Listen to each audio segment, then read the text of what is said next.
love these folks at Feeder Supply. They just don't love our pets. They love all pets. It's Feeder Supply, the pet lover store. Delores Jones, as promised, she's in the studio. She's ranked 10th in the world in CrossFit, and her trainer, Madison, joins us. How y'all doing? We're doing great today. All right, looking good, fit, and the competition is on. Delores, tell us, what are you competing in?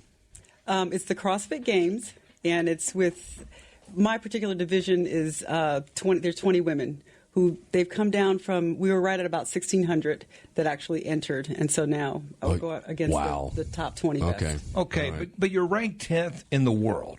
I mean, that's impressive. 10th in the world.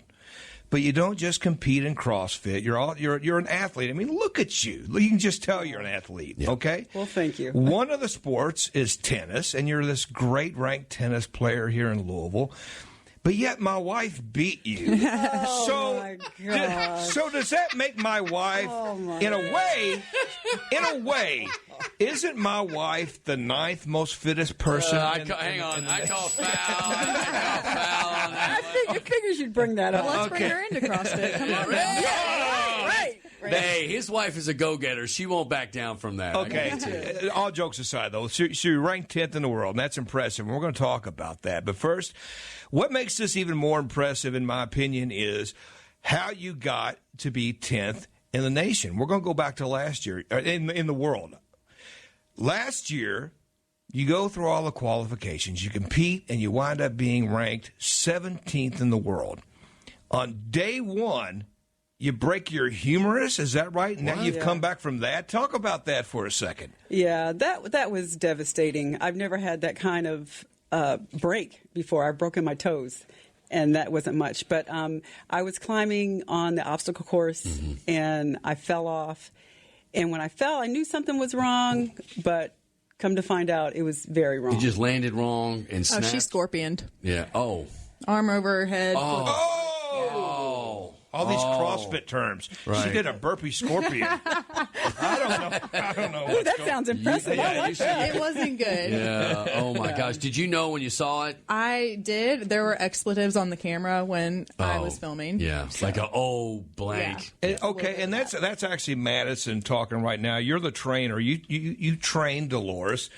And is there a lot of pressure thinking that, hey, I'm training for this. If I tell her to do something and she gets injured, it's on me? Well, we work mechanics first and then consistency, and then we build that intensity. So, yeah, I think I'm a little bit more nervous during some workouts than she is. But for the most part, she knows her limits, and she's become a lot better of an athlete listening to her body. And you are from Connecticut, is that right? Yeah, pretty much raised there. I'm a Navy brat. Right. And your dad was he worked in submarines. Yeah. Right. Yeah. So did you get some of his discipline that kind of filtered down to you? Oh. Is that accurate to say? Absolutely. He was 24 years in the Navy, and he ran the house just like that. On Saturday mornings, you got up, you did your chores before you went outside. I mean, you had inspection to be able to go outside. So, I mean, that's how I was raised. If someone says you do X, you do X. That sounds fun. Do you look I try to work out as much as I can. I enjoy it. The feeling I get when I work out. If I don't work out if I go 3 days, my wife looks at me and goes, "Please go to the gym." So I'm in that spot. You get addicted to feeling bad, or you can get addicted to feeling good. Right. Tell me the feelings that you have when you really are going for it. You know what? A long time ago, when I used to run track in high school, I learned that I really need to sweat. I am a better person when I sweat. I'm nicer. That's what my body needs. Right. So now I'm forgetting your question. Just the feelings that you get when you're really getting after it. Sometimes it's not a really good feeling, but in the end, it's always a good feeling. I have never left a workout, including tennis, where I felt like I wish I hadn't done it. I always leave in a very good mood because I just know everything you do helps you to get better. Even if you don't do it better, you can get better at it because you've done it. Yep. So I always feel good when I leave. Talking to Delores Jones. Delores is actually ranked 10th in the world in CrossFit, getting ready to leave and compete in the CrossFit Games. And I called you last night. I wanted to make sure that you weren't going to dump us. You were still going to come on to the interview. Of course. And you said, hey, you caught me right when I was eating. And I made the joke. I said, hey, you're probably, it won't take long. You're probably eating a half an egg yolk and 7 green beans. But that's not the case. You say that you have to eat 3,000 calories a day. Yeah. But you said that's a problem for you, right? Yeah, it's so different. I was raised in the era of Twiggy. And so, Oh, yes, very thin. Yeah, so it's like be thin, eat as little as you can, see what you can get by with. And CrossFit is so different, especially training really hard like this.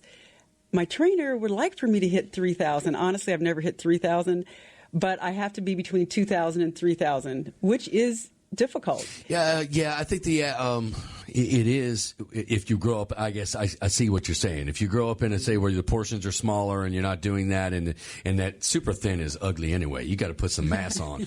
I like it, but it is a process. It is to the trainer. Your job is to make sure she's peaking this coming week. Right. That's your job, that right? Is my job. And that's nutrition and stepping up and then stepping down the workouts, right? Right. It's a little bit of that. And it's also making sure that she does the things that are within her control. So the sleeping well, making sure that when she does have workouts that she's recovering like she's supposed to.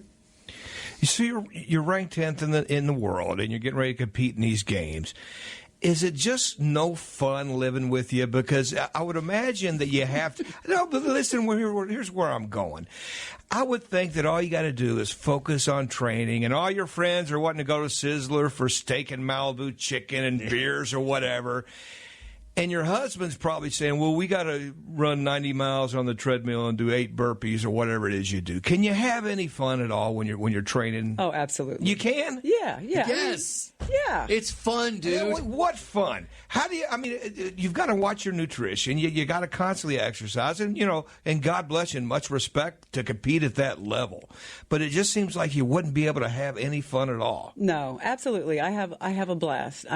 First of all, the community at CrossFit Bluegrass is phenomenal. So everybody's cheering you on, asking you what's happening, how can I help you, donating, just all kinds of things. So you have that friendship there, which is just wonderful. And of course, I have to go there like basically every day. So I go to a place that I'm very comfortable and I really like. Right. I've got Madison. She's my buddy. She's also tough, but she's my buddy. And Right. she knows me. And so I have fun with her. There are times she can't be your friend.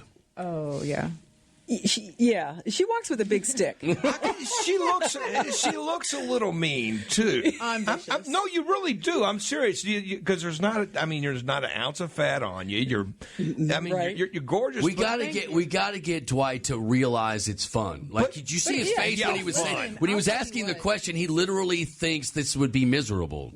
If you come to CrossFit Bluegrass, Delores is known for making cookie cakes. Oh, that are cookie cakes. to die for. I'll come up for the cookie cake part. I'll make you a cookie cake. I'll go. Yeah. Okay, Madison. There's an old joke, and it says there's an atheist, a vegetarian, a CrossFit person goes into a bar. How do we know? Because they told everybody in the bar. But there seems to be some kind of kinship and brotherhood and sisterhood. It's a club. Absolutely. With all you CrossFitters and the whole, what causes that? Why is it different from going to a gym? You CrossFitters just get insane, and there's a real community there. Yeah, I think part of it is just the atmosphere at our gym at CrossFit Bluegrass, but beyond that, we all suffer together.